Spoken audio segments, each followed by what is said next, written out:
KTBC Television News now presents a special program on today's mass murder in the capital city. Here is KTBC Television News Editor Neil Spells. Good evening. One of history's worst mass murders occurred here in Austin today. By official count tonight, 49 persons were hit by gunfire. There are 16 dead and 33 injured.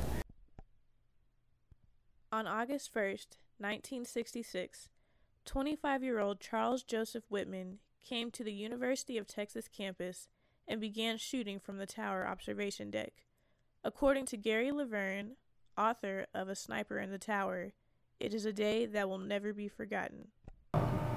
It was really the first time someone had committed mass murder in public and targeted strangers for no apparent reason.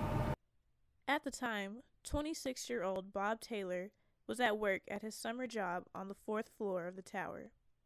And I had a part-time job in the documents collection of the general libraries. I was there working, and along about noon, a male student came in and said he was with the Daily Texan, as I recall, and he wanted a telephone. He said somebody or people, at that point nobody was sure how many people were up there, was up on top of the tower shooting people. Now 70 years old and working at the Harry Ransom Center, Taylor says that while the shooting went on outside, inside the tower, things were fairly calm.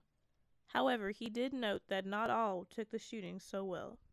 There was a janitor came in, and he made some sort of brief remarks to the building and what had gone on, and I think that he and some of the other janitors had to clean up the bloody mess upstairs. He didn't go into any details, but clearly he was somewhat upset. After he spent more than 90 minutes shooting from the observation deck, Whitman was killed by Austin police, putting an end to the on-campus terror.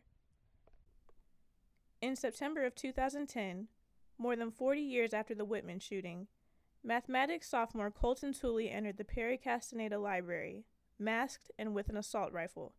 He took the stairs to the 6th floor and shot and killed himself. Finance professor Heidi Toprak says the event was highly unusual. It's not a normal event to have somebody walking around with a submachine gun on a college campus. In fact, it's not a normal event probably for someone to have a submachine gun at all. So, you know, it was unusual, it was frightening, and it was terribly, terribly sad that this young man made this really sad decision. However, Gary Laverne says Tooley should in no way be compared to Whitman. These shootings not only differ in time and space, but also in intent. Tooley came here intending to cause a big ruckus and intending to kill himself, and that's what he did. Charles Whitman came here intending to murder as many people he could murder as quickly as possible. Clear this young man did not intend to commit murder. It is equally clear with Whitman that murder was foremost on his mind.